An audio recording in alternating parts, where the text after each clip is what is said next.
What do you want first, the skunk or the porcupine? I've never been asked that question And before. how about the king snake? This one we find right here on the ranch. That's why I thought. Ooh. This is a real phobia with me. Okay, well let me tell you about it. Ooh. You can appreciate it even from afar. This is our California king snake. We find these from the coastal areas on the beach right up to the mountains. Then there's a mountain king snake. They're beautiful snakes, and they're called a king snake because they're the king of snakes. This one actually can kill and eat a rattlesnake, so it's very beneficial. It's not venomous. If you see one, they can be striped or banded. Okay. You for sure want to keep these in your yard because they're extremely beneficial snakes, and if you don't want all kinds of rodents and you don't want small rattlesnakes at your house, then this is a snake you want to have around. Okay, so Very how do I do this?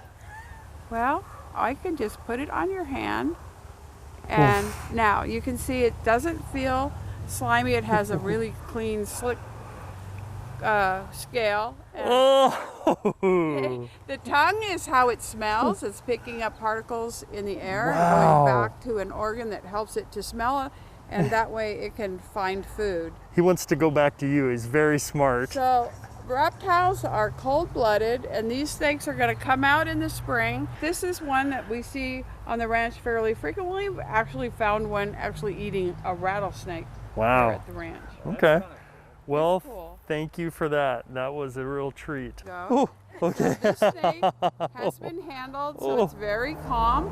It's not going to hurt you. Okay. It's just going to Wow. kind of explore its new territory. It's picking up particles with its tongue, which is how it smells. Has an organ in the roof of its mouth. They're found from the beach all the way up to the mountains, and then there's a beautiful red and black mountain king snake. So this is just one of many species of reptiles unique to San Diego. He's licking me. Yes, you can feel that tongue as it flicks out. Can't Okay. You All can right. put it down and even Yeah. show how it moves. I'm Oh. just making sure we have no holes Thank you. because it would just go right underground. Wow, that's And, fantastic. They can range from the brown that you see here to black and white or brown and white. Okay. Now, what is this? This is our striped skunk found here in San Diego County also. Oh. She has been hand raised, so she's very tolerant of being handled.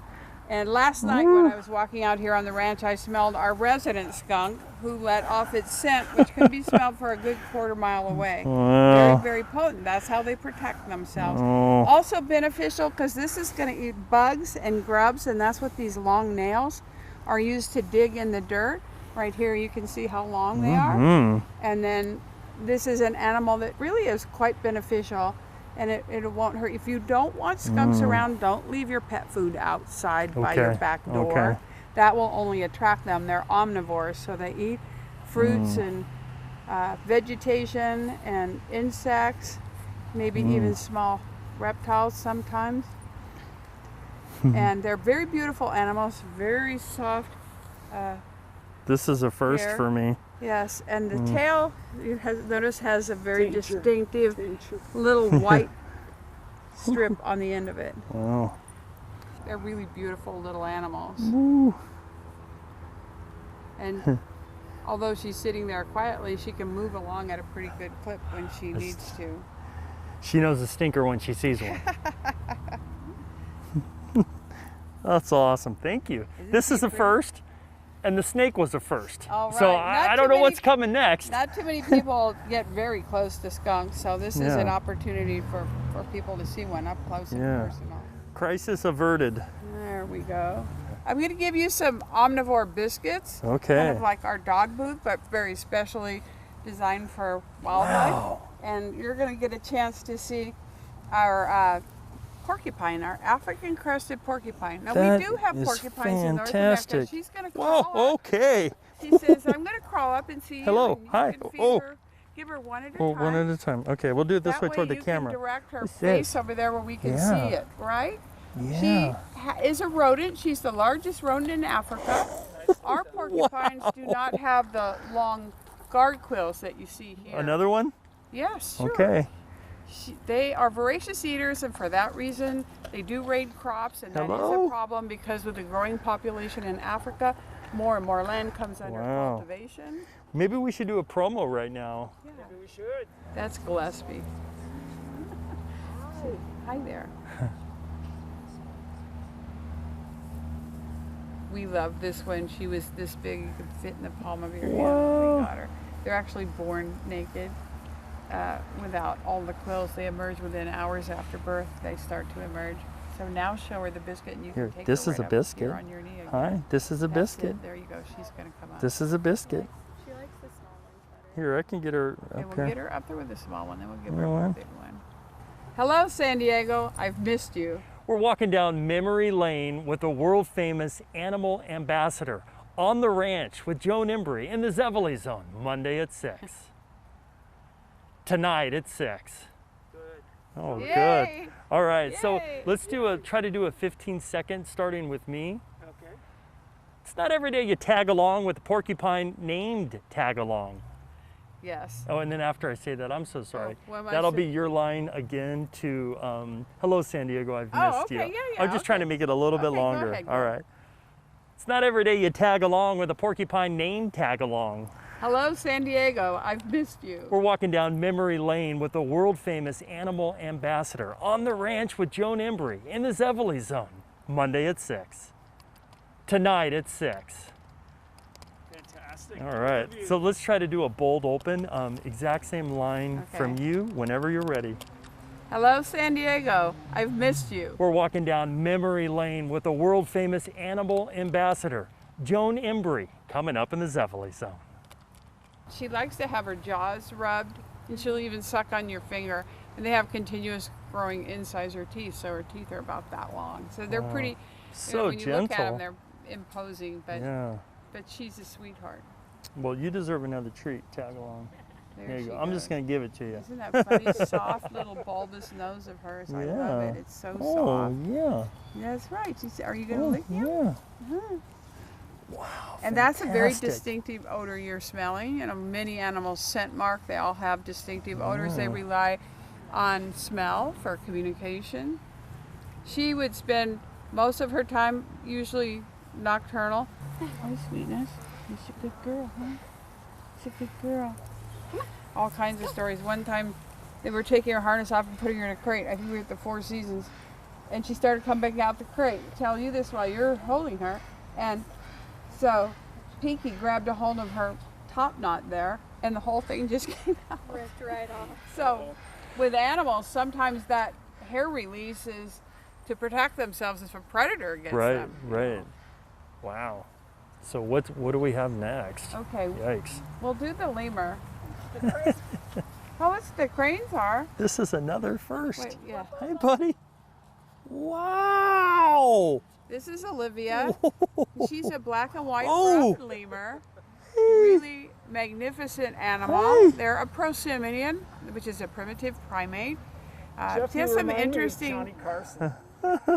Yes, we did take lemurs on the Tonight Did Show. you really? We have had some of the rarest and most unusual. All lemurs Hi. are either threatened or endangered because about 85 to 90% of the forest in Madagascar has been just clear cut, which is so sad because they have really incredible, unique, endemic animals that are found nowhere else in the world except Madagascar. They're known for chameleons and lemurs. Wow. And the black and white actually is disruptive coloration. It breaks up the overall pattern of the animal, same as with a zebra. Oh. They socially groom one another, and to do that, her bottom row of teeth look like a hair comb. They actually have tines, and they spend a lot of time grooming, and that's how they develop social bonds, which are important for their own protection. They fly through the trees. They're lightweight. If you saw a wet lemur, they're extremely light. All of that hair kind of covers a framework that's Okay. designed for being able to really move Hey, agile come here. through the What's trees, this? the What's upper this? branches. Did you take a lemur on the Johnny Carson show? I did. I've taken numerous lemurs. There's also a brown and white, a black and white, a ring-tailed, which is the only terrestrial Wow. form. You can see those at the Wild Animal Park. What did Johnny say? Johnny really loved animals. I don't think people realize, because he often feigned fear, and there were times he may have been a bit uncomfortable because he never saw the animals before they actually came out to his desk. What a But he treat. truly loved animals. And he did go to Africa, How's that feel? and she's grooming me. She'll actually groom, you know, I said she had teeth with like tines. She actually will groom the mascara off your eyelashes with those little tines that she has. So like, she knows me, I'm her buddy, and so she's grooming me. And this would develop very strong bonds between animals That in looks a like troop. a closing shot to me. Smile, Joan. This is my happy time. This is when everything's not going well in the world. These moments with the animals, it just all stops there, right? I love that. Those are special interactions when you really work closely with them. And I think everybody here will tell you that. We all work hard to keep them all, you know, This happy is so and great. healthy and What a great fed experience. and clean. But those moments are special. I want to ask you also about your book. Yes. When is that coming out? Well, I'm working on it now. It's slowed down because of the loss Yeah. of my husband, but hopefully coming out after the first of the year. It's going to be about the diversity of San Diego and why we are such a special place on the planet, why we are so fortunate to live here, and how much we have here to enjoy. So I'm going to talk about from the coastal areas to the wetlands, up through the rivers to the lowland here, the mountains, and the desert. Why did you decide to write a book? Because I think that a good portion of the people here are transient and really haven't had time to explore all aspects of San Diego and may not realize just what's here. And so I want to share that and help people understand some of the challenges that we face and what we're going to need to do moving forward to make sure that we can keep it intact. Is it hard to write a book? Well, it's a lot of time in research. The actual writing is trying to, how do we edit it down? Yeah. Because if you did a book truly about all the species, 500 species of birds in San Diego and 80 species of mammals, and it would be huge. So the Natural History Museum did an atlas on birds. It's about that thick. They've done an atlas on mammals, and a friend of mine did one on reptiles. And so I want to just kind of give a broad view of just the diversity of what's here, the complete variation in everything from butterflies to snakes to things we don't see very often, things that are very rare, and things that are iconic like leopard sharks and Garibaldi and mountain lion. I mean, we have a big cat that lives in our midst here in San Diego County. And a lot of people for many years didn't realize that until the population started increasing and they were actually moving into urban areas and through backyards. So that's what I hope to explore in the book, to help people understand our wildlife and our environment better. I love that. They're found in kind of wetland habitat, and therefore they're sensitive to any toxins in their environment. What kind of crane is it? It's a crown crane. Gets the name because of see that crown of feathers on its head? Gotcha. Okay. Aren't they pretty? And they're beautiful in flight. This one's fully able to fly. She's retired here. She worked for many years at shows at SeaWorld. But they're very old, and people say, well, how old are the cranes? And I say, well, they're about 25. Well, how old do they live? About 25. Wow. So she's a senior citizen. Aren't they pretty? Now you get a chance to see the wings fully open. I mean, we're standing here, and Where's my light? Isn't that pretty? it's beautiful. Yeah. But we've got a crane, peacocks, and a zebra, and it just goes and it goes and it Guinea goes. fowl. Right. We have quite a few. Okay. Wow. All right. And all of these animals are used for educational programs. Each one of them represent a conservation challenge in their countries that they originate from. And the whole point is to kind of show the geographical range and all of the challenges. So when we look at big cats in San Diego, we face the same problems they're facing with tigers in India and lions in Africa, with the interface with humans and wildlife, and how do we balance that moving forward? What is sustainable in terms of number of populations, how many people, and really kind of create that balance and that respect for one another. This is Bunny, and she's an umbrella cockatoo. They're from Australia, and they're very long-lived birds. The parrots can live up to 65, 70 years. Wow. So she was willed to us, and she had a single owner, and sometimes they become very attached to their mate or to a single owner, but she loves everybody. Oh, hi, Bunny. Hi, Bunny girl. Hi, Bunny girl. You want to go say hi to Jeff? Her nails are... Hi, buddy. There you go. Ooh. She will kiss you. You Hi, want a kiss? Bunny. You want a kiss? She actually, her owner would wrap her up in a leopard blanket, and he was very ill, and she would sleep on his lap every day. So she loves attention, and she's, you know, probably about, how old now? 20 years, we think. We Oh, don't that's have an beautiful. exact date, so. Ooh. Hello. It's all right. It's Yeah. because I'm on blood thinner. My is my dad gets stroke. that a lot too. We can. They'll go get me a Band-Aid. I'll go get it. I know where it is. But she doesn't know where it is. Do we have do you think 4 o'clock stand-up opportunity here? Yeah, I could probably. I'm very comfortable. This is cool. Heather and Carlo, as you can see, we are where the wild things are with the legend of Lakeside.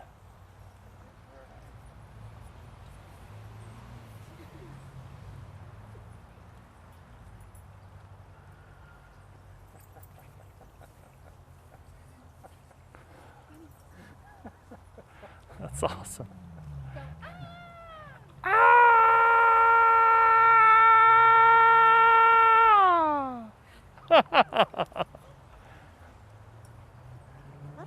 Beautiful. Unbelievable. What's this day been like for Jeff Zevely? Wow. Yeah, this is... I feel a little bit like Tarzan today.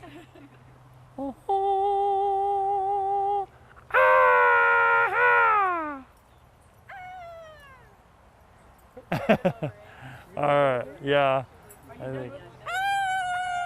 Ooh,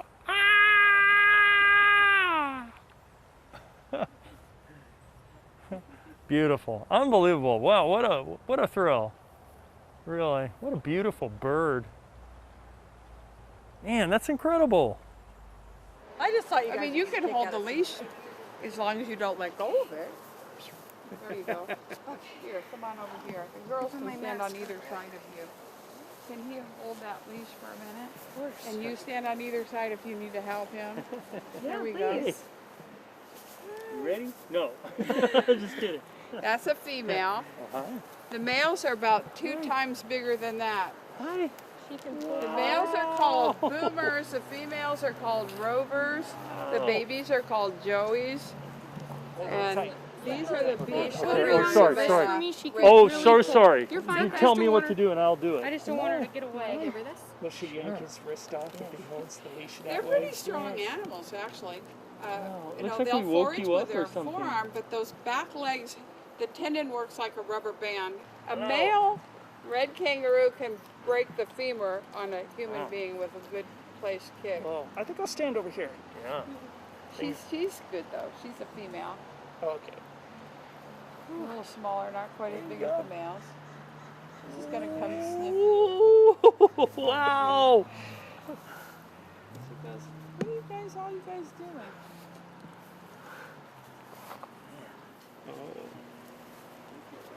There she goes. There we go. Isn't that great? I mean, the diversity of life is amazing.